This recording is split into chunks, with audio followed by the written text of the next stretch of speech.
Voy a empezar adhiriendo a este homenaje a Carlito Serrano, no solamente un gran abogado, una gran persona, un buen profesor, un gran colega, un gran amigo. Entonces, adhiero plenamente a este homenaje. Como decía recién Ricardo Ramírez, era el Carlito Serrano, en el lenguaje mendocino. Muy querido por todos. Muy querido en este colegio, donde me siento parte, me siento local. He estado más años cumpliendo funciones adentro del Colegio de Abogados de Mendoza, o en la Federación de Abogados, o en su representación en la FACAM en Buenos Aires, en la vicepresidencia con Carlitos Andreucci.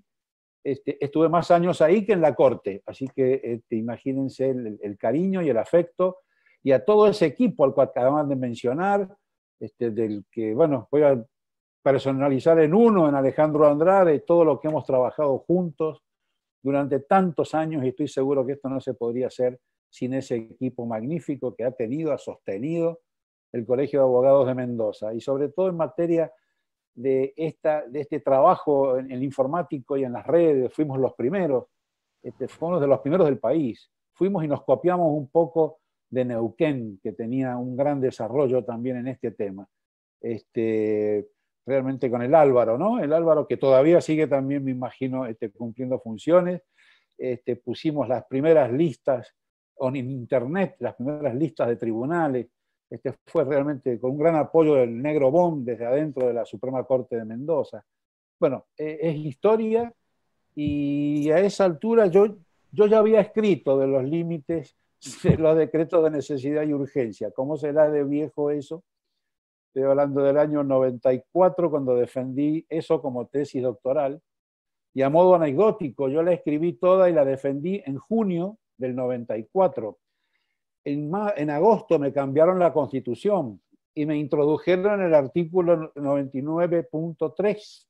Entonces me quedó toda vieja e histórica, tuve que hacerla de nuevo. Entonces lo que está publicado no es lo que está depositado ahí en la facultad, con un tribunal que presidió el recordado amigo Miguel Ángel Egmejian, al cual también le hago el homenaje en estos días. Es todo un tema, y qué desorientación provoca, y creo que cada vez es más difícil. El constituyente del 94 lo tenía mucho más claro de lo que nosotros hemos presentado. Es un tema que seguimos mirando y estudiando, y le seguimos encontrando perfiles importantes, perfiles que son dignos de destacar y de analizar. El constituyente del 94 tuvo algo muy claro. Veníamos de un sistema donde habían habido ya, por supuesto, decretos de necesidad y urgencia, aquellos de Alfonsín del Plan Austral, algunos de Avellaneda. Bueno, claro, a Avellaneda le habían metido presa a todo el Congreso de la Nación en la guerra de la capitalización. O sea, habían habido los del Plan Austral, los de Menem, después del famoso caso Peralta, de las privatizaciones. Bueno, en el 94 dice, bueno, esto pasa porque dejábamos todo o nada, era estado de sitio o nada. Entonces, tanto que incluso alguien aventuró en algún momento, bueno, esto del Plan Austral es como una especie de estado de sitio económico. Creo que fue Alberto Bianchi o Jorge Banossi en aquel momento, que buscaban ver con simpatía algunas respuestas. Lo cierto es que nuestra democracia ha vivido en emergencia desde junio del 85. O sea, solamente un año y medio de nuestra democracia no tuvo emergencia declarada, ni un marco de excepcionalidad que habilitó siempre facultades extraordinarias al Poder Ejecutivo, porque tampoco se nos ha ocurrido nunca otra salida que no sea esa. O sea, entregar la suma del poder público, ¿no? Como se hizo hace 150 años, o casi ya 200, ¿no? Vamos a cumplir los 200 dentro de poquito, con Rosas en algún momento en las crisis que pasó el país. Nunca hemos pensado en otras alternativas, no autoritarias, no de empoderamiento, no de supresión de controles, no de supresión de procedimientos constitucionales. A ver, un remar en contra de lo que más modernamente, en la misma Corte de los Estados Unidos, yo no soy muy amigo de invocarla mucho, pero en ese caso, aquí el famoso de Rushdie contra Hamdan, o al revés Hamdan con Rushdie, dice, cuanto mayor es la emergencia, mayor es la importancia y la necesidad de apegarnos a los procedimientos constitucionales. O sea, esto es todo lo contrario. Nosotros, en cuanto hay algo de emergencia, nos apartamos y nos salimos de los procedimientos constitucionales. Y entonces tenemos esto. Pero en el 94 se pensó entonces en dos soportes, dos resortes, dos instrumentos eficaces. Uno, la declaración de emergencia. Otra, la percepción o declaración de un estado de urgencia. La emergencia se puso en manos del Congreso de la Nación. El Congreso de la Nación dice cuándo entramos en un estado de emergencia, entonces delega funciones legislativas excepcionales en el Poder Ejecutivo, imponiéndole un marco de bases estricto y un plazo de cumplimiento estricto. La urgencia es otra cosa, esa la percibe el presidente de la Nación, tiene posibilidad de hacerlo en acuerdo general de ministros y entonces, frente a una situación que obliga a una inmediata respuesta a tal punto que impide, hace imposible el trámite de elaboración de las leyes, el trámite ordinario, entonces dicta esa norma de contenido legislativo que él considera en ese momento urgente, con límites también, límites de tipo material, ¿no es cierto?, en materia tributaria, en materia electoral, en materia de partidos políticos y en materia penal, sobre lo que va a conversar seguramente enseguida después de su ejemplar decisión Alejandra Mauricio. Entonces, son dos resortes distintos. Uno es una facultad legislativa y el otro es una facultad presidencial, ambas excepcionales, ambas prohibidas por principio por el régimen constitucional.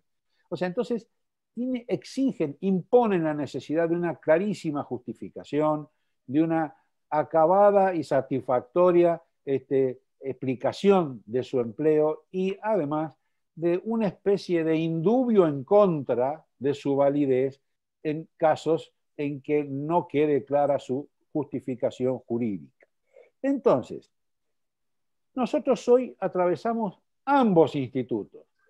La declaración de emergencia la venimos reiterando y haciendo zapping de leyes de emergencia, porque claro, como tiene un plazo determinado, estas leyes de emergencia se han venido renovando, se han solapado una con otra, las que tenía incluso de la Rúa, que se juntaban con la otra que todavía no se terminaba y empezaba una nueva de la Rúa, no terminó la de la Rúa y empezó la de Duhalde de enero del 2002, esa la renovamos cada 2 años y en el aspecto, en casi todos sus aspectos terminó en diciembre del 17, pero se renovó en el aspecto social, o sea, de emergencia social, hasta el 31 de diciembre del 19, en que dictamos una nueva ley de emergencia, que es la 27.541, pero también sale solapada con otra dictada antes de que se fuera el gobierno de Mauricio Macri, que es la 27.519, con los fines de un tema social alimentario. Esta ahora rige por 1 año, teóricamente va a vencer ahora el 31 de diciembre. Esto ha provocado un gran problema, que es el siguiente. El legislador, el constituyente del 94 tuvo claramente pensado quién tenía que controlar estos instrumentos. Y su razonamiento es que el control le corresponde a la política. Ambos instrumentos son controlados por la política. Los decretos delegados, donde ya actuó el Congreso de la Nación, el trámite es presentación por parte del jefe de gabinete, por el artículo 100, inciso 12, ante la Comisión Bicameral Permanente para su control. Y termina ahí el control. La Comisión Bicameral Permanente es la única que debía pronunciarse sobre si se dan o no realmente los requisitos que ha previsto la propia Constitución, las bases y el plazo. Y no hay más trámite. Y ahí terminaba la función de la Comisión Bicameral Permanente y no intervenía nadie más. Eso es el razonamiento constitucional. Esto lo define y lo analiza Rodolfo Barra muy poquito después del dictado de la Constitución del 94.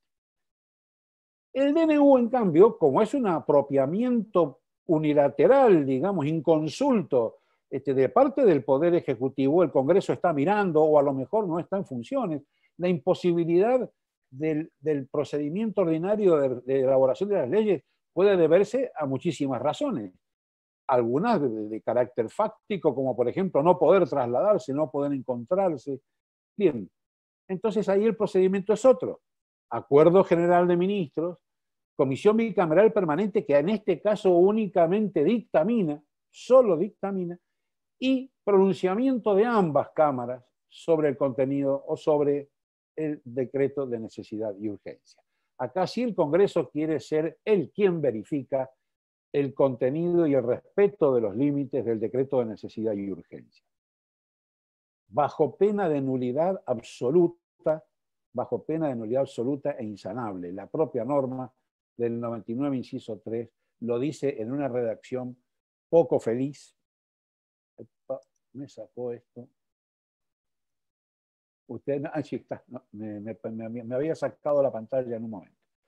Bien, entonces, ¿qué es lo que venimos haciendo con este sistema?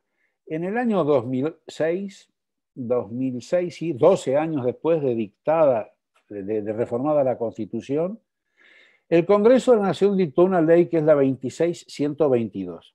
Esta ley 26.122 es la ley especial que el 99, inciso 3, había previsto para los decretos de necesidad y urgencia. Debía comprender también la promulgación parcial de leyes, porque la propia Constitución en el 80, cuando hay promulgación parcial de alguna ley, remite al trámite del decreto de necesidad y urgencia. Y se va a tener el mismo trámite, porque acá también actúa el Ejecutivo por su cuenta, en forma inconsulta.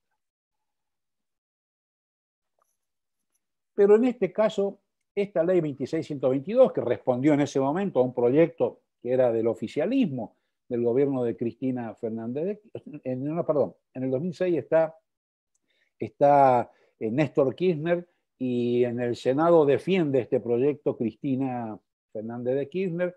La oposición le contesta con un excelente proyecto elaborado por ella cuando era oposición desde la Rúa. Por supuesto, no tuvo ningún futuro ese intento y triunfó el proyecto del oficialismo.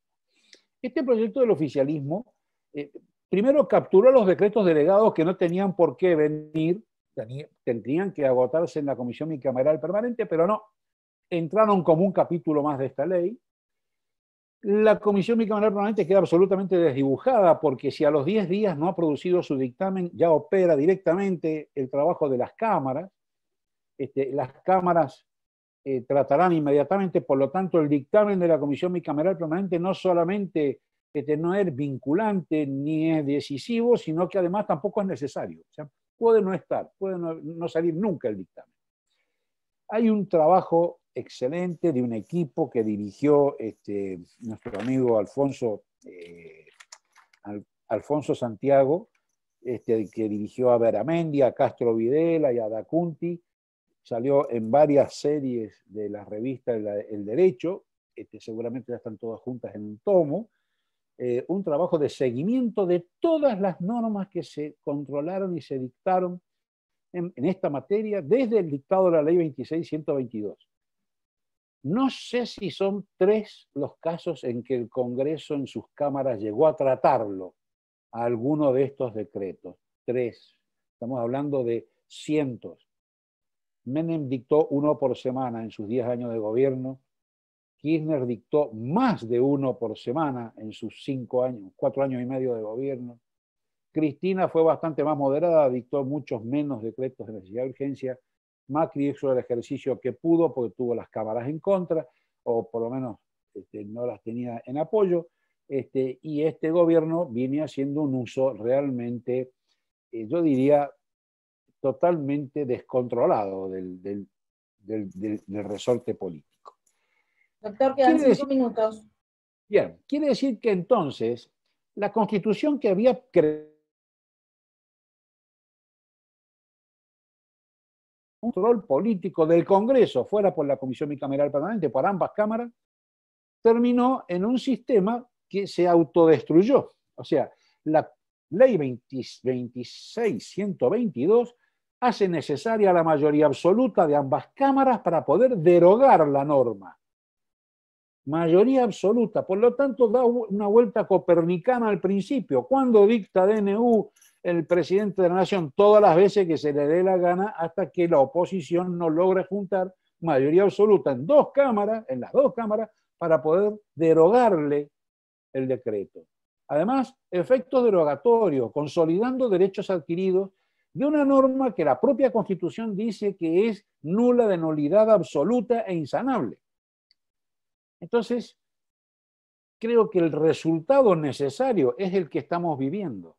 El Congreso le tiró al Poder Judicial argentino, le tiró por la cabeza el control real, efectivo de este instituto.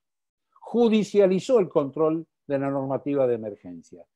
Hoy no hay a quien recurrir para el control de estas normas, sino es al juez de amparo en turno, porque además ahora vamos a una segunda parte, porque tampoco se lo tiró a la Corte Suprema de la Nación.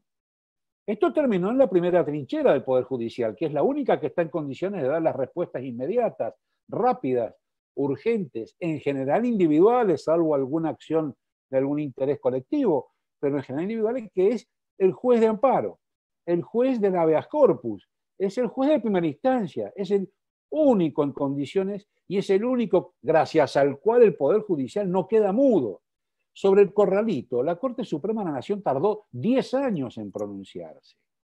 ¿Cuándo se va a pronunciar sobre estos decretos de necesidad de urgencia que se están dictando ahora en cantidades, en grandes cantidades, en el marco de una ley de emergencia dictada en diciembre y de DNU que se vienen dictando desde marzo, en gran cantidad, cada vez mayor? Se ha judicializado un control que la Constitución quería que fuera político. No va a haber solución real a este problema a través de respuestas únicamente judiciales. Podemos ir construyendo muy de a poquito, pero va a ser muy difícil. Se impone la necesidad de una respuesta política, de consensos. Alguna vez creo que Gabriel Lava lo ha sugerido, armar una especie de ley convenio, de un convenio nacional político, que respetemos entre todos, pero esto no sale por la vía judicial, no hay demanda que nos vaya a dar la respuesta definitiva. Pero mientras tanto, son la única tabla que tenemos de salvación, digamos, frente al sistema político deteriorado como está en este momento. Creo que le dejo picando la pelota a Alejandra Mauricio, y espero haber sido claro y he tratado de ser breve y esquemático, digamos. Muchas gracias. Bien, todos saben que esto surge a partir de las dos sentencias que emito, que en realidad son más, pero son dos casos, cuando declaró la inconstitucionalidad del artículo 4 del decreto de necesidad de urgencia número 297/20 y los posteriores. Les recuerdo que creo que es necesario establecer dos etapas diferentes, al menos en la provincia de Mendoza. La etapa de la cuarentena regida exclusivamente por los decretos de necesidad de urgencia y a partir de fines de abril, a través del decreto de necesidad de urgencia 408/20, que el presidente de la Nación permite que aquellas provincias que estén en determinada situación sanitaria, sus gobernadores puedan flexibilizar la primera etapa de la cuarentena, que se denomina ASPO, para después entrar a la fase 2 de distanciamiento. Después volvimos a la fase 1 con ciertas flexibilizaciones.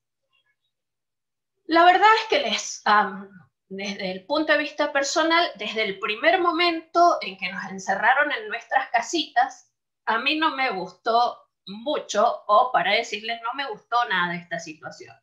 Había algo que me decía en la cabeza, hay algo que no está bien, hay algo que acá está sobrepasando los límites constitucionales.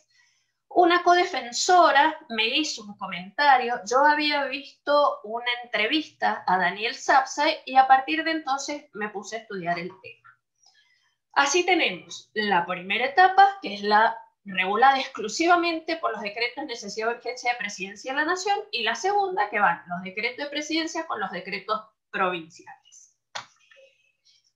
Bien, recordemos que los decretos provinciales, ¿qué tienen como característica? Que el gobernador de la provincia, más allá de que le pide autorización, que tiene el acuerdo del jefe de gabinete de la Nación, lo cierto es que a partir de las flexibilizaciones, que es con el decreto 563 en adelante, el gobernador de la provincia va a decir qué se puede hacer, qué no se puede hacer, cómo se puede hacer y cuál es la sanción si nosotros no observamos las flexibilizaciones que él ha dispuesto. Como por ejemplo, les recuerdo la primera, que fue salir 1 hora de nuestra casa a 500 metros, que eso era según el número de DNI y por determinados días un grupo y otros días otro grupo. De luego se avanzó a los 5 kilómetros, se permitía correr, salir en bicicleta. Bueno, así se fue flexibilizando.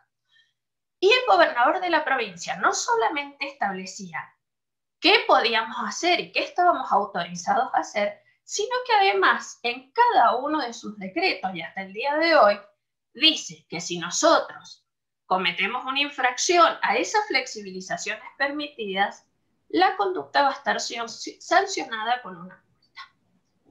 Bien, los decretos de necesidad y urgencia de Presidencia de la Nación, recordemos, ya lo dijo el doctor Pérez Walde, lo explicó perfectamente, en el artículo 99, inciso 3, va a regular la forma en que tiene el presidente de la Nación y las circunstancias para dictar decretos de necesidad y urgencia. Como bien lo dijo antes Alejandro, que ya lo explicó correctamente, antes de la reforma del 94 y en la teoría clásica de la división de poderes, antes de la reforma, no estaba prevista expresamente la competencia del Poder Ejecutivo para sancionar disposiciones de carácter legislativo. Era una realidad institucional, pero no estaba regulada. Por lo tanto, el constituyente del 94 es el que va a regular esta materia de los decretos de necesidad y urgencia en el inciso 3 del artículo 99 de la Constitución, que determina las potestades del presidente de la Nación.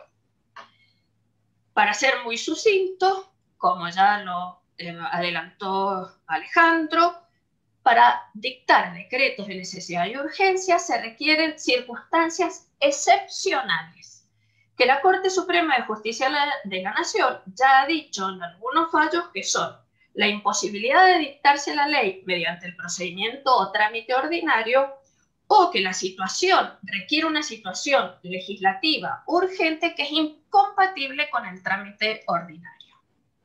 Estas son las dos circunstancias. Sin embargo, la misma norma, como también adelantó Alejandro, hay 4 materias sobre las que no puede regular, que son materia penal, tributaria, partidos políticos y electoral.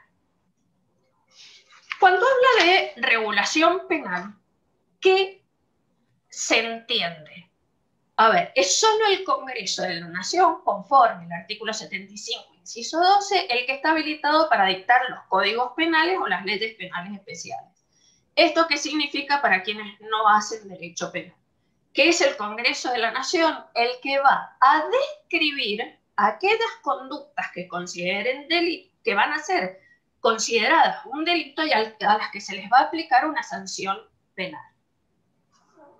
¿Por qué entonces yo declaré la inconstitucionalidad de este artículo 4 del decreto de necesidad de urgencia 297? Porque ese artículo 4 va a disponer que la infracción al aislamiento social preventivo y obligatorio se va a hacer cesar en forma inmediata y se va a dar inmediata intervención a la autoridad competente en el marco de los artículos 205 y 239 del Código Penal. Bien, si aplicamos las más elementales reglas de la lógica, ¿qué podemos inferir o evaluar de esto? Que ese decreto de necesidad y de urgencia, en el artículo 1, 2, 3 y 4, que nos está describiendo una conducta que todos estamos obligados a llevar a cabo, que es quedarnos en nuestras casas, solo salir a hacer las compras necesarias, Y que si nosotros incurrimos en una infracción, no cumplimos, no observamos este aislamiento, nos van a poner a disposición de las autoridades competentes para que se nos aplique el artículo 205 o el artículo 239. Es decir, que el decreto de necesidad y urgencia no caben dudas que está describiendo una conducta que va a tipificar en el artículo 205 y 239. Y tan es así que las personas que incurren en estas infracciones van a ser sometidas a un proceso penal por el incumplimiento de esta conducta que está contenida en un decreto de necesidad de urgencia y el que el mismo decreto de necesidad de urgencia dice que es delito. Tal vez el presidente lo que debió hacer es dictar la norma sanitaria y abstenerse de decir que esto era delito y dejarnos a nosotros los jueces que decidiéramos si era delito del 205, si es una contravención o lo que sea. Pero no. Todos los decretos de necesidad y urgencia relacionados con ASPO y DISPO, o sea, fase 1 y fase 2, van a describir una conducta y van a decir que esa conducta es compatible o queda encuadrada en el artículo 205 o 239 del Código Penal. Por lo tanto, está claro que lo que está haciendo el señor presidente de la Nación es regulando materia penal porque está tipificando una conducta, un proceder en un delito del Código Penal con la respectiva sanción penal. Bien. Hay otro punto que también en cierto modo ya lo dijo Alejandro, que es que todos los DNU después tienen un procedimiento que tienen que ir a la comisión bicameral y después tienen que ser aprobados. Estos DNU han sido convalidados por el Congreso de la Nación. Creo que no en los tiempos establecidos por la ley, o por lo menos no todos, en los plazos que establece, que María Angélica Gelli dice que si no se convalidan los plazos, se produce su caducidad. Pero mi planteo es que ¿cómo puede el Congreso convalidar lo que está prohibido por la Constitución?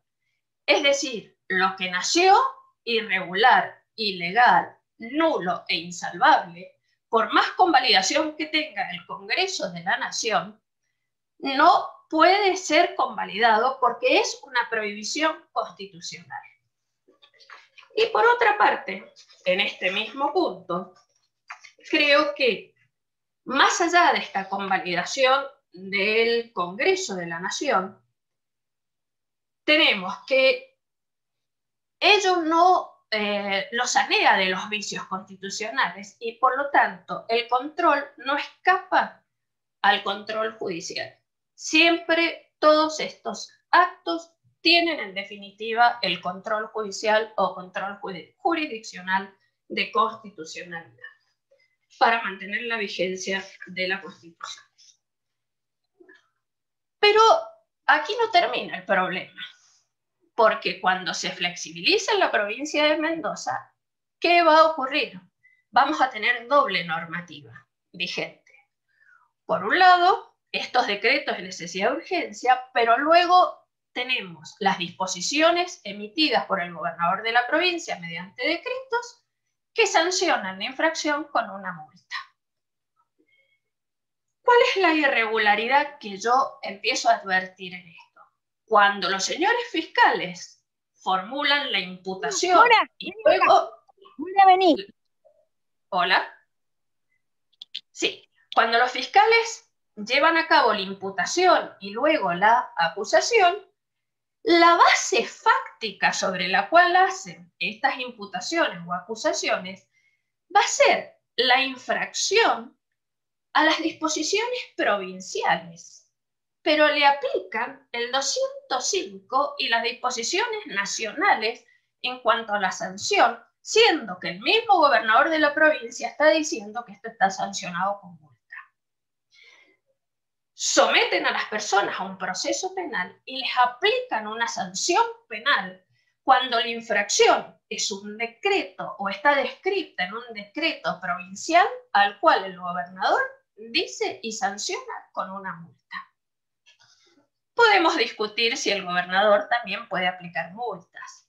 También creo que el gobernador debió quedarse callado, y si los fiscales entienden que era la ley complementaria del 205 por ser una ley penal en blanco, bueno, ya lo veríamos los jueces si era o no era.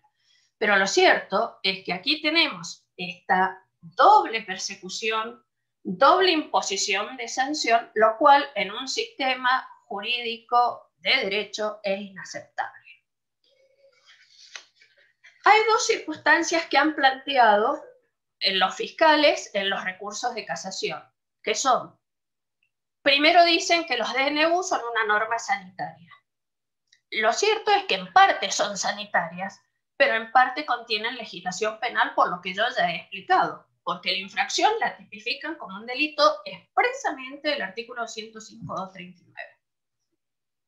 Y la otra circunstancia a la que hacen referencia es que el artículo 146 del Código de Faltas de Mendoza, el cual establece que la acción penal desplaza a la acción contravencional y que no hay concurso. Ahora bien, yo creo que en este caso, no solo por lo que yo expliqué, sino que se está violando el principio pro hominem, que está en los pactos internacionales de derechos humanos, que son ley suprema de la nación, y el cual establece que, se los voy a decir expresamente, de acuerdo con el artículo 5 del Pacto Internacional de Derechos Civiles y Políticos y el 29 de la Convención Americana, siempre habrá de preferirse la interpretación que resulte menos restrictiva de los derechos establecidos en ellos. Siempre habrá de preferirse la interpretación hermenéutica que resulte menos restrictiva para la aplicación del derecho fundamental comprometido. Por lo tanto, esto es lo que yo he declarado en otras sentencias, que es la doble persecución, la doble imposición de una sanción y la aplicación de la ley más benigna o del principio pro hominem, según los pactos internacionales. Quedan 5 minutos, doctora. Sí, ya termino. Bien, sobre la base de estas circunstancias, entonces, hemos visto cómo se tipifican delitos penales, la colisión normativa en la provincia, la potestad del Congreso de convalidar, pero si convalida aquello que no se ajusta al orden constitucional, esto puede ser revisado por el órgano jurisdiccional. Y por último, como no tengo tiempo para tratar este tema y puede dar lugar a otra organización de un evento de esta naturaleza, voy a tirar sobre la mesa el planteo de la inconstitucionalidad de los delitos de peligro abstracto. Hay toda una posición. Recordemos que el artículo 205 es una ley penal en blanco porque siempre va a necesitar otra ley que la complemente, que es esa ley sanitaria, fitosanitaria, zoológica, etc. Ahora bien, es un delito de peligro abstracto. No requiere que efectivamente se cuente con una situación de peligro real y concreta. El solo hecho de cometer una infracción a la norma sanitaria configuraría este delito. Voy a recordar el voto del doctor Lorenzetti en la causa Arriola, que es la de la tenencia de estupefacientes para uso personal, que dijo: el ejercicio de la libertad tiene límites y puede dar lugar a la punición, pero un Estado de Derecho debe construirse sobre una cuidadosa delimitación de esa frontera. Por ello es posible señalar que no es posible que el legislador presuma que se da un cierto daño o peligro para terceros, como ocurre en los delitos llamados de peligro abstracto. En el derecho penal no se admite presunciones iuris et de iure, que por definición sirven para dar por cierto lo que es falso, o sea, para considerar que hay ofensa cuando no la hay. En cuanto al peligro de peligro, se trataría de claros supuestos de tipicidad sin lesividad. Por consiguiente, el análisis de los tipos penales en el ordenamiento vigente y por imperativo constitucional debe partir de la premisa de que solo hay tipos de lesión y tipos de peligro, y que en estos últimos siempre debe haber existido una situación de riesgo de lesión en el mundo real que se deberá establecer en cada situación concreta, siendo inadmisible en caso negativo la tipicidad objetiva. Para concluir entonces, de acuerdo a lo que ya ha expresado Alejandro, lo que he expresado yo en materia penal, voy a aprovechar esta reunión para hacer la propuesta a todos los que nos están escuchando de comprometernos a realizar las acciones jurídicas necesarias para defender el Estado de Derecho. El Estado de Derecho es un logro de la humanidad de los últimos 200, 300 años. Sabemos que antes de esto no se consideró la dignidad del hombre, que durante siglos no hubo ningún proceso, debido proceso, garantías de debido proceso, que se torturó a las personas, que se encarceló personas inocentes, y por lo tanto creo que todos debemos comprometernos para accionar en nombre del Estado de Derecho, que es el único Estado que dignifica a los seres humanos. Con esto concluyo. Muchas gracias. Fíjense, les he preparado un material que dejo a disposición del colegio.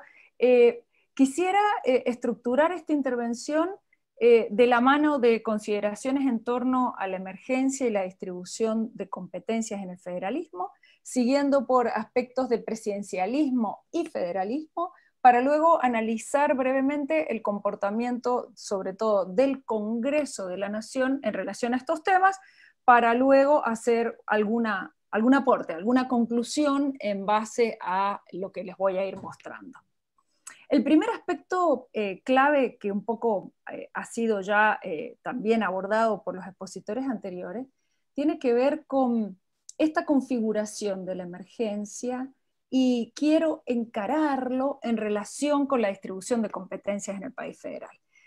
Como ya se mencionó, estamos hablando de la extensión de los poderes estatales, que a su vez implica como contracara la mayor restricción de los derechos, y en el medio, para escapar del poder de policía en situaciones de normalidad, el sello de la emergencia, que también comentaba Alejandro Pérez Walde, la larga cadena histórica en la Argentina, pero quiero subrayar en estos términos los elementos claves para constitucionalizar una situación de emergencia.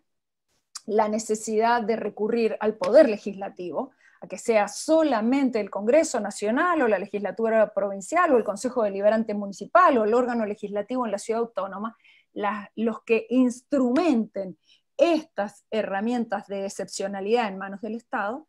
Con segundo elemento clave, la temporalidad de estas disposiciones en un uso de la potestad de restricción de derechos con mayor rigor, unido al principio de proporcionalidad, a la ponderación que estamos tan acostumbrados actualmente a debatir al respecto, en términos de encauzar los medios en función a los fines. En este sentido, indudablemente va a surgir en un país federal la configuración en relación a los distintos órdenes de gobierno. Y para poder abordarlo, quiero hacer una expresa referencia a la reforma del 94. Visualizamos dos objetivos claves en la reforma del 94 que vienen justamente a tallar en este tema. Por un lado, fortalecer el federalismo, y por otro lado, atenuar el presidencialismo. Visualizamos que en el primer objetivo, fortalecer el federalismo, le sumamos a las dos descentralizaciones que fundaron el federalismo dual de 1853-60, nación y provincia.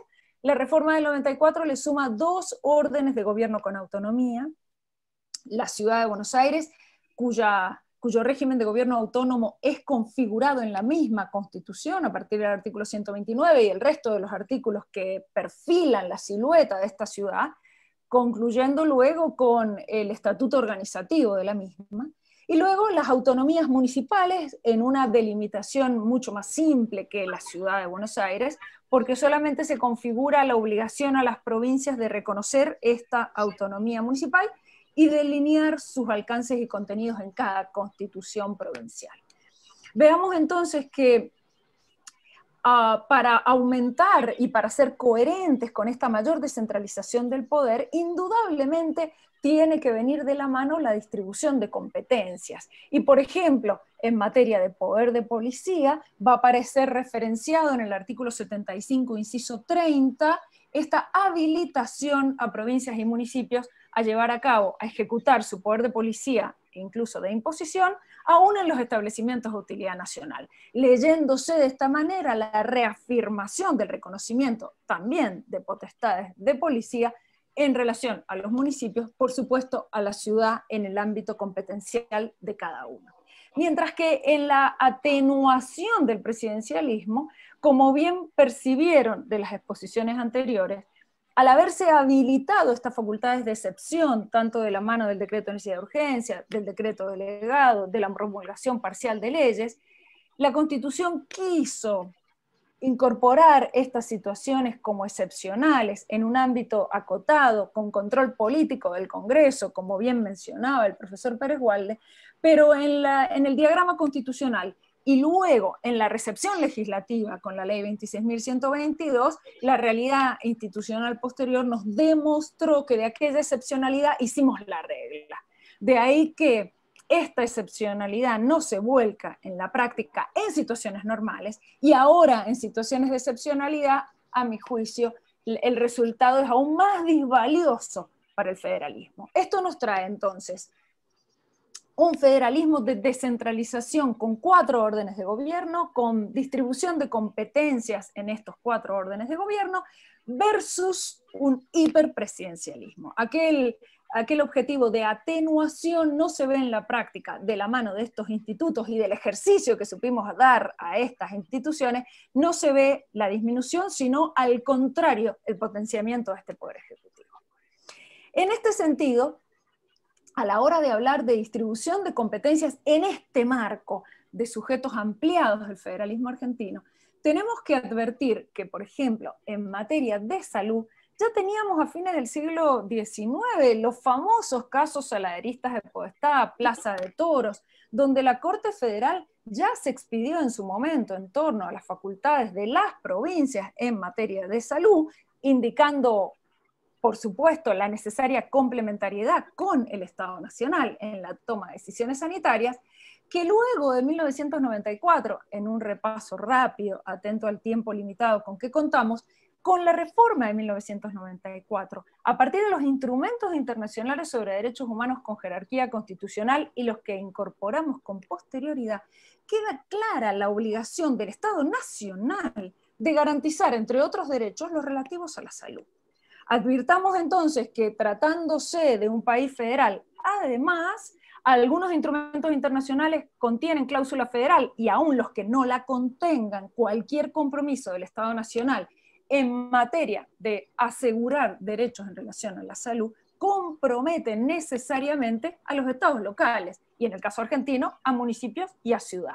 Y por ejemplo, uno de los últimos pronunciamientos de la Corte Federal en este sentido, el amparo de Rodríguez Roberto de mayo de este año, del 2020, la Corte indudablemente reafirma las competencias concurrentes que tienen que confluir en el caso argentino en relación a la respuesta en lo que tiene que ver con el goce de los derechos en relación a la salud. Advirtamos que, yendo ahora al campo de la actuación concreta de nuestro Poder Ejecutivo, de nuestro Poder Legislativo nacional, advirtamos que la Argentina ya en diciembre del año pasado declaró en emergencia 9 materias. Acordémonos que con la ley 27.541 declaramos en emergencia la cuestión sanitaria, económica, financiera, fiscal, administrativa, previsional, tarifaria, energética y social. Y por si esto fuera poco, esta norma además es una norma de delegación legislativa, habilitando durante un año al Poder Ejecutivo a emitir decretos delegados con una variedad temática, casi les diría que merece la crítica absoluta en términos de bases de la delegación, que si se entiende como facultad excepcional, debió también tener una acotación en términos de las materias. Pero en cambio la delegación legislativa abarca cuestiones de deuda pública, reestructuración de tarifas de servicios públicos, cuestiones previsionales, hasta, por ejemplo, suministro de medicamentos. Claro, esta situación se ve impactada el 11 de marzo con la declaración del COVID como pandemia, y a partir de ahí, 12 de marzo, luego 19 de marzo, se generan nuestros conocidos primeros decretos. 260, decreto de necesidad de urgencia, extendiendo la emergencia sanitaria declarada por ley, primera situación inconstitucional. Y luego el decreto 297, que también la doctora Mauricio mostraba, extendiendo los límites de los decretos de necesidad de urgencia a materia penal, entre otros aspectos. Concomitante, quiero mostrarles el accionar del Congreso. ¿Por qué? Porque en materia federal lo primero que tendríamos que pensar es en el funcionamiento pleno del Congreso, no solamente por el principio de legalidad en materia de limitación de derechos, sino por el principio de fortalecimiento federal. Bueno, nuestro Congreso, como todos sabemos, a partir del 1 de marzo se encontraba en sesiones ordinarias. Y el decreto 297 de aislamiento expresamente dejó a salvo el funcionamiento de los 3 órganos del Estado. Es decir, no estaban comprendidos nuestros señores legisladores nacionales en la obligatoriedad del cumplimiento del aislamiento. Como ustedes también saben, se genera la consulta ante la Corte. Es decir, Cristina Fernández consulta a la Corte Federal en relación al funcionamiento del Senado y en relación al uso de los medios remotos. También saben ustedes que el 24 de abril la Corte responde en mayoría, voto concurrente y en disidencia, pero lo que quiero mostrarles es que se trata, a partir de este caso, de limitar o de quitar cualquier barrera que hiciese durar al Congreso en torno a su funcionamiento. Les cuento también que recién el 13 de mayo... Perdón, Gaby, perdón que te interrumpa, algo pasó con tu micrófono. Se escuchó de repente un poco peor. Ahí está mejor. ¿Ahí se escucha mejor? Ahí está. Ahí está. Perdón. Les decía entonces, no, gracias Santi. Les decía entonces, 24 de abril la Corte responde al Senado. Rescato de esto el voto concurrente de Horacio Rosati y la referencia que hace al diálogo interpoderes o a la colaboración interpoderes. Me parece a mí ver en este voto quizás una influencia de Gargarella en términos de justicia dialógica, daría para todo otro debate, pero recién es el 13 de mayo de este año cuando comienzan a sesionar, mismo miércoles 13 de mayo, diputados y senadores en forma virtual. Esta situación podría llevar o debe llevarnos a evaluar qué es lo que ha producido el Congreso en estos meses. Y si hoy consultan el Boletín Oficial de la Nación, van a encontrar solo 3 leyes publicadas. 2 de ellas del 8 de junio de este año, en relación a beneficios a personal de la salud, de las Fuerzas Armadas y de seguridad en relación con la pandemia, y una tercera ley del 21 de septiembre de este año, en relación al sometimiento y reactivación productiva de la actividad turística. Advirtamos, por lo menos en mi opinión, el grave daño que esto genera al federalismo, porque deberíamos tener, y esta es una propuesta, deberíamos tener a nuestro Congreso sesionando en sesión permanente, es decir, a la altura de las circunstancias, a la altura de la emergencia, que requeriría la respuesta de nuestros diputados que representan a la nación numérica y a nuestros senadores que representan a las provincias y a la ciudad autónoma, sesionando con medios virtuales, que ya no queda duda sobre la posibilidad de hacerlo así, y de alguna manera limitando, frenando, imposibilitando al Poder Ejecutivo en el dictado de decretos de necesidad de urgencia o delegados en función de la asunción por parte del Congreso de sus funciones.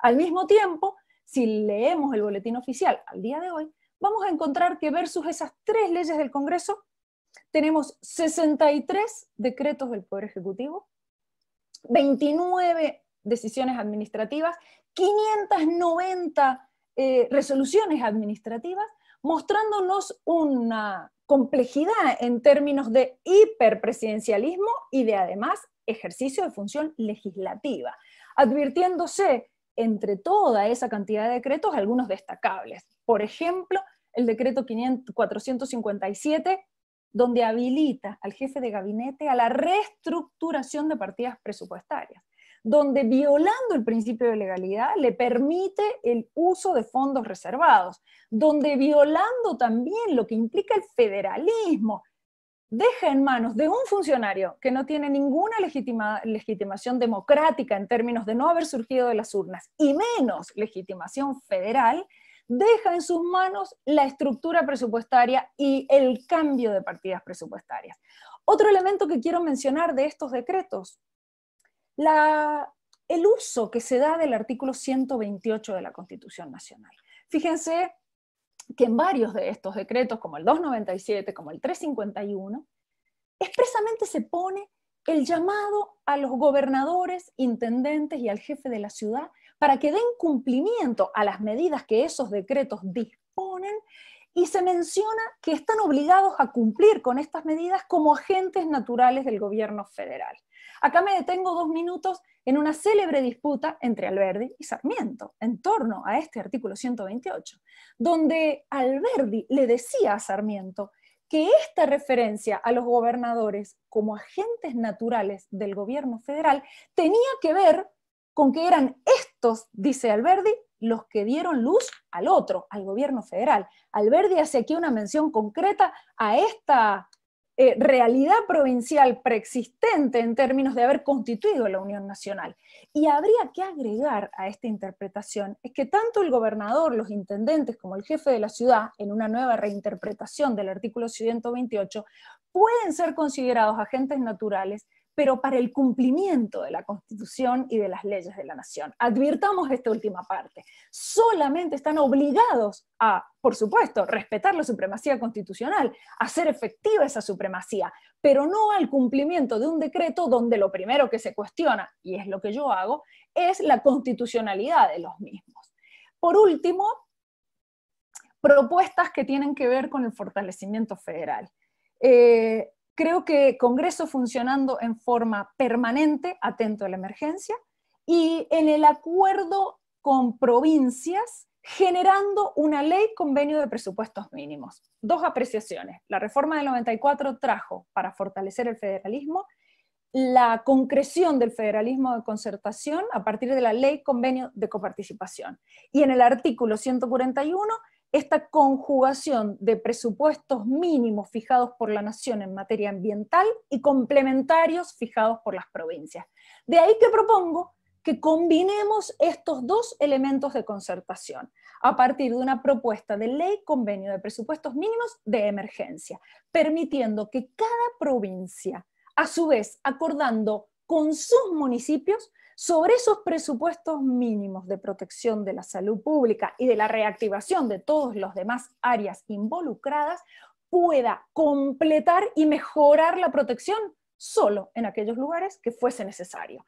Esto supone, para terminar, un llamado expreso de atención a la concertación, donde, dejando de lado la política partidaria, nuestros senadores y diputados nacionales propongan estos acuerdos mínimos en una ley convenio y que luego Mendoza tenga el mismo cometido, acordar con sus 18 municipios la forma mejor de protección, pero que tenga en cuenta las particularidades locales. De ahí que un paraje alejado, Bardas Blancas, no tenga la misma situación epidemiológica que puede tener la ciudad de Godoy Cruz o la ciudad de Las Heras o la ciudad de Mendoza, y que la respuesta sea dentro de un marco de legalidad, con un acuerdo marco nacional, con un acuerdo marco provincial, instrumentado a través de la legislatura de la provincia de Mendoza, que funciona en forma remota, de forma tal de darle un marco legal y de consenso que entonces permita, y coincido con la doctora Mauricio y con Alejandro Pérez Walde, permita que la solución no la tenga que dar un juez. Formo parte del Poder Judicial, pero no le cabe al juez diseñar políticas públicas. El juez solo resuelve el caso concreto, pero la política pública tiene que venir del Congreso, de la legislatura, del Consejo Deliberante, y de esta manera, cerrando de esta forma, le doy paso perfectamente a la doctora Recalde. Pero antes de terminar, una lectura breve de un último fallo de la Corte que me interesa en este tema. Por ejemplo, Telefónica Móvil contra Municipalidad de General Güemes, de julio del año pasado. La Corte expresamente dice que el federalismo es un sistema cultural de convivencia.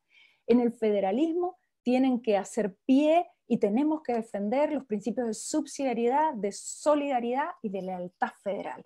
Bajo esas bases, las provincias tienen que estructurar, junto con sus municipios, la defensa coordinada hacia toda la situación de emergencia que nos genera la pandemia en este momento. Muchísimas gracias. no hay mucho para agregar. Simplemente a mí me gustaría, digamos, tratar de enmarcar todo lo que se ha dicho hasta ahora dentro de lo que Gabriela mencionaba hacia el final de su intervención, con relación al rol del legislador. Porque en realidad todo lo que nos está pasando remite a ideas tan básicas, tan esenciales, que es muy difícil ser original. Es muy difícil no ser aburrido, no repetir lo que daba la otra vez con Alberdi, y bueno, no nos queda otra, porque la verdad que este panorama normativo que presentaban quienes me antecedieron en el uso de la palabra, más de 60 decretos de necesidad de urgencia dentro del marco de la pandemia, más de 20 delegaciones, o mejor dicho, más de 20 decretos delegados, también dentro del marco de esta pandemia, nos fuerza a ser reiterativos, nos fuerza a aburrir un poco más, porque en definitiva creo que lo que nos une a todos nosotros hoy acá es esa tenue, muy, muy tenue esperanza de ser como la gota que horada la piedra y que de a poco, a ver si por ahí convencemos y nos convencemos de que tenemos que retomar el cauce constitucional, de que tenemos que retomar la razonabilidad constitucional, de que no le tenemos que dar más la razón a Nino, cuando Nino decía que el pueblo argentino es anómico, que tenía razón cuando lo escribió, y lamentablemente, después de décadas de que Carlos Nino escribió eso, hoy le seguimos dando la razón, nos empeñamos en seguirle dando la razón, gobernantes y gobernados. Entonces creo que estos encuentros virtuales son una posibilidad de repensar estas cosas que ya las sabemos, que ya están, pero bueno, hay que volverlas a poner en blanco sobre negro, para ver si nos convencemos de que tenemos que cambiar. Tal es así que a la realidad de todos los días me remito. Yo no sé allá en Mendoza, pero acá en Buenos Aires, durante mucho tiempo, ya empezaba la pandemia, los jueves, viernes, a la tardecita, se encendían los televisores, se encendían las computadoras para ver qué pasaba, qué decía el presidente de la Nación. A veces acompañado de otros funcionarios del Ejecutivo Nacional, a veces acompañado del jefe de gobierno de la Ciudad de Buenos Aires y del gobernador de la provincia de Buenos Aires. Y una vez, esto va a modo de anécdota familiar, pero para que vean esto que le digo de la normalidad, de la normalidad, de la anormalidad que estamos viviendo. Una vez, una de mis hijas llegó tarde, o sea, ya había empezado, y entonces me dice, Chema, ¿qué dijo Alberto? Yo dije, uy, ¿desde cuándo le interesa? Aclaro, no hace ni política, ni abogacía, ni es profesora, ni nada por el estilo, ¿sí? Pero, ¿qué dijo Alberto? Y casi que me emocioné, porque dije, uy, un compromiso institucional con la realidad argentina. No, de ninguna manera. Le digo, ¿por qué? ¿Cuál es tu problema? Quiero saber a ver si puedo ir a tomar cerveza con los amigos. Y entonces la miré y automáticamente dije, no, pero ¿cómo? Esto no es reglamentación de derechos, esto no es poder legislativo, esto no es poder de policía, esto está mal, pero ¿cómo le voy a decir? Sentate, hablemos de derecho constitucional. Le dije, no dijo nada. Pero, digo, esta normalidad, esta realidad que nosotros la vivimos con normalidad, y eso es lo preocupante. Es decir, que nosotros hayamos vivido con naturalidad, que durante mucho tiempo nos sentásemos frente al televisor o a la computadora para ver qué decía Alberto Fernández, nuestro presidente, para ver qué podíamos hacer y qué no podíamos hacer, es más que preocupante. Mientras tanto, como decía Gabriela, paralelamente, en ese tiempo no teníamos ni idea qué estaba diciendo el Congreso de la Nación. El Congreso no decía nada, pero a nosotros tampoco nos importaba. Nos importaba si había habido un cruce de palabras entre los senadores o los diputados, o malas caras, o malas miradas, pero punto, y no voy a entrar en otros detalles, pero punto.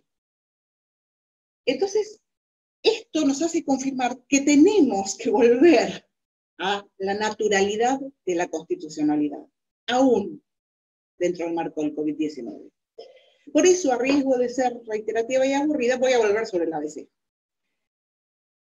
Este año, a principios del cuatrimestre, creo que por ahí hay alguien que participó de ese curso, tuve la oportunidad de dictar un curso de posgrado, y una de las primeras preguntas que tiré al aire fue, de las tres ramas orgánicas del poder, quién es el encargado, cuál de las tres es la encargada del diseño de las políticas públicas. El 92% de los alumnos, era un curso de posgrado, el 92% de los alumnos dijo el Poder Ejecutivo.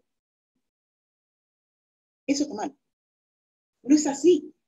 Constitucionalmente es equivocado, es una respuesta errónea. Ahora, nos marca esta anomia tan famosa de Lima.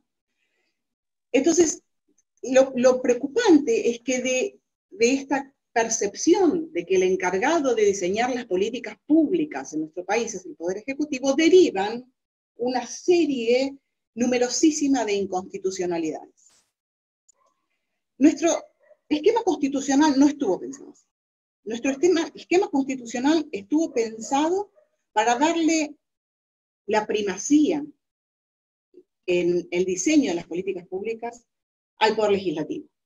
Es cierto, no seguimos el modelo parlamentario británico tradicional, en el que el principio de soberanía parlamentaria determina que incluso, podemos discutir un poco más después de esto, pero determina que los jueces en Gran Bretaña no ejerzan control de constitucionalidad ni de convencionalidad hoy en día. No seguimos esa línea porque tenemos un sistema presidencialista, pero aún dentro de nuestro esquema presidencialista, la primacía en el diseño de políticas públicas es del Poder Legislativo. ¿Por qué? Porque así lo pensaron quienes escribieron la Constitución del 53. Porque así lo pensó Alberdi. Alberdi, cuando hace su proyecto de constitución, lo que más lo preocupaba era el famoso desierto argentino. Gobernar es poblar, desierto enemigo de América, frases de Alberdi. Entonces Alberdi, cuando se sienta a escribir, y lo dice, yo escribo este proyecto porque voy a escribir un proyecto de constitución para un desierto, porque es lo que somos, un desierto. Entonces, el objetivo primordial de la constitución tiene que ser poblar. Y el poblar, el poblamiento de este territorio, tiene que venir de la mano de la promoción del progreso, de la prosperidad. Y ese progreso, esa prosperidad, Alberdi no la pone en cabeza del Ejecutivo. Alberdi la pone en cabeza del legislador. Fue el artículo 67, inciso 16 de la Constitución del 53, que dijo que le corresponde al Congreso proveer lo conducente a la prosperidad del país. Y paralelamente, como decía Gabriela, y ya que dado que se trata de atribuciones concurrentes, paralelamente lo hizo en el 104, en cabeza de las legislaturas provinciales, en textos que son idénticos, ¿sí? Son exactamente iguales. El texto del hoy 75, inciso 18, y el hoy 125, en una parte son absolutamente idénticos.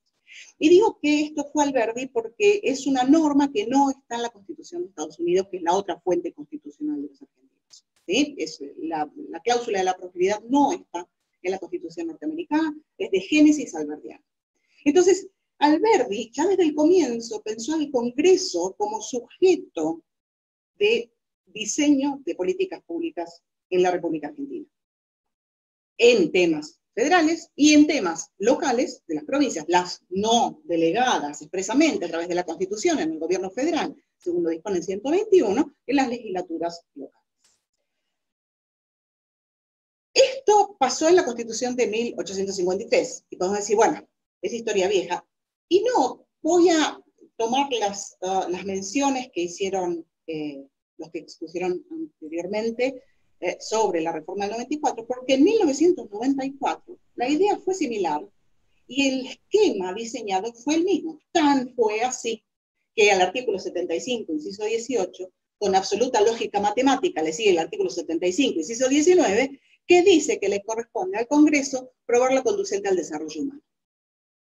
Y sigue, es un inciso larguísimo. Entonces, nuevamente, el convencional del 94, lejos de cambiar el eje alberdiano, insiste con la idea de poner en cabeza del Congreso el diseño de las políticas públicas. ¿Para qué? Para proveer lo conducente a la prosperidad, para proveer lo conducente al desarrollo humano.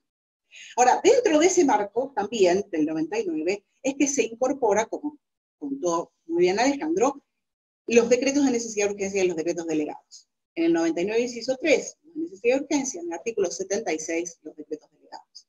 Ahora, esta incorporación no se puede leer suelta. Esta incorporación de estas normas hay que hacerla desde el 75-19, no se puede hacer desde otro lado. porque el paradigma de la Constitución del 53 fue una constitución para el progreso, para la prosperidad, porque el paradigma de la Constitución del 94 fue una constitución para el desarrollo humano, no porque lo diga yo, porque es mi tema favorito, claramente por eso estoy hablando de esto, ¿no? Sino porque lo dijeron los mismos convencionales. Lo dijo Antonio Cafiero, lo dijo Elisa Carrió, lo dijo García Lema y lo dijo Rosati, que ahora integra la Corte. Esta es una constitución cuyo paradigma es el desarrollo humano. Entonces, desde ese paradigma legislativo, de sustancia legislativa, tenemos que leer, y de protagonismo legislativo, es que tenemos que leer los DNU y los decretos delegados. Que como dijeron, bueno, en definitiva, empiezan prohibiendo. ¿Sí? Tanto el 76 como el 99.3 empieza prohibiendo esta atribución de ejercicio de facultades legislativas por parte del Poder Ejecutivo. El Poder Ejecutivo, dice el 93, como decía Alejandro, no podrá en ningún caso, bajo pena de nulidad absoluta e insanable, emitir disposiciones de carácter legislativo. ¿Por qué empieza así? Porque el principio general en los actos administrativos es que gozan de presunción de legitimidad. Entonces, lo primero que hace el convencional constituyente es arrasar con esa presunción de legitimidad. Dice, no, son de nulidad, nulos de nulidad absoluta e insanable.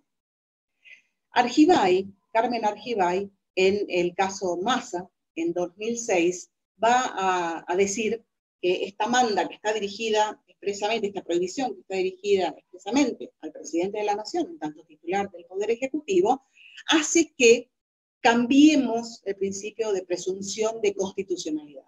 Y para Carmen Argibay, entonces, hay que partir de la presunción de que los DNU son inconstitucionales, salvo que se demuestre lo contrario. Y ese demostrar el contrario es demostrarlo teniendo en cuenta los requisitos de fondo y de forma previstos en el mismo artículo 99.3 y que deben ser entendidos restrictivamente.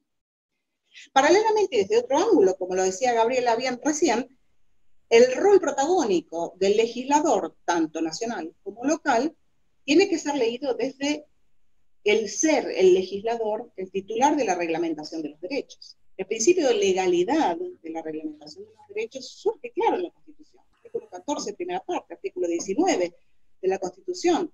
Así lo ha interpretado la doctrina, así lo interpreta la jurisprudencia. Sin embargo, nosotros siempre miramos al Ejecutivo. Entonces, yo creo que tenemos que repensar el rol nuestro como ciudadanos que miramos al legislador y al Ejecutivo, porque es automático. De hecho, hoy que nos estamos preguntando, no sé si ya tienen los resultados, pero no sé qué nos estamos preguntando. ¿Gana Trump? Porque miramos, tenemos una formación hiperpresidencialista, que ha llevado además a un hipercentralismo, porque la desaparición del Congreso hace que no solo seamos hiperpresidencialistas, sino que centremos y todo pase, diríamos, en la Casa Rosada, no es así porque pasa en la Quinta de Olivos, o sea, ni siquiera pasa por la Ciudad de Buenos Aires, ¿sí? Está pasando por la provincia de Buenos Aires, por la Quinta de Olivos. Entonces, si lográsemos repensar, y esta es la propuesta, si lográsemos repensar al Congreso en su rol, primero, de diseñador de las políticas públicas aún en emergencia, aún en urgencia. Y acá una frase parentética, y voy cerrando, una frase parentética. Una emergencia, como decía Alejandro, que viene del legislador, ¿sí? De más de 20 años, no puede ser considerada seriamente una emergencia. Una urgencia ya dentro de la órbita del Ejecutivo y dentro de la órbita del COVID-19. La cantidad de meses que llevamos tampoco puede ser urgencia. Puede ser que el primer decreto, los primeros decretos de necesidad de urgencia hayan efectivamente respondido a los requisitos sustanciales que prevé el artículo 99.3 y hayan sido medidas de necesidad y de urgencia. Pero pasado cierto tiempo y encontrándose ya el Congreso en sesiones, la verdad es que esto no es sostenible. Yo creo que no puede alegarse seriamente que se puedan seguir dictando decretos de necesidad de urgencia. Es una realidad absoluta y totalmente inconstitucional. Tenemos un Congreso ausente, un presidente hiperpresente, un Poder Ejecutivo hiperpresente, y el Poder Judicial que está atajando penales, porque no le queda otra. Pero no es su función, porque tampoco el judicial es el encargado del diseño de las políticas públicas. Entonces, yo creo que esto nos tiene que llevar a repensar el rol del Congreso, la importancia del Congreso, la importancia que nosotros le tenemos que dar a nuestros diputados y a nuestros senadores. En el Senado se debaten los intereses locales. ¿Por qué no debatimos en el Senado qué es lo que vamos a hacer con esto del COVID en las distintas jurisdicciones? Como decía Gabriela, ¿por qué no acordamos en el Senado? ¿Por qué no podemos dialogar? ¿Por qué no podemos debatir? ¿Por qué tenemos que esperar a que alguien nos ordene qué es lo que hay que hacer? ¿Y por qué no podemos consensuar democráticamente las medidas que se toman? El juez Jackson, en 1952, en los Estados Unidos, en el caso de las acerías, en Jackson Ship contra Sawyer, dijo: con todos sus defectos, demoras e inconvenientes, los hombres no han encontrado una técnica mejor para preservar un gobierno libre que aquella que somete al Poder Ejecutivo a la ley, y la que exige que la ley surja de la deliberación parlamentaria. No sigamos dándole la razón a Carlos Nino. Volvámonos a plantear la anomia argentina. Volvámonos a plantear la necesidad del apego a la Constitución, como decía Alejandro Pérez Valdés hace un rato, como tabla de salvación, aún en una urgencia que yo ya a esta altura diría que no es urgencia. Leamos el derecho de la emergencia sanitaria en la Constitución, desde la Constitución. Vivamos la Constitución a diario, para progresar en los términos de Alberdi y de la Constitución del 53, para proveer lo conducente al desarrollo humano en los términos de los convencionales constituyentes de 1994. Para nosotros, para nuestra posteridad y para todos los hombres del mundo que quieran habitar en este fantástico suelo argentino que nos regaló Dios. Muchas gracias.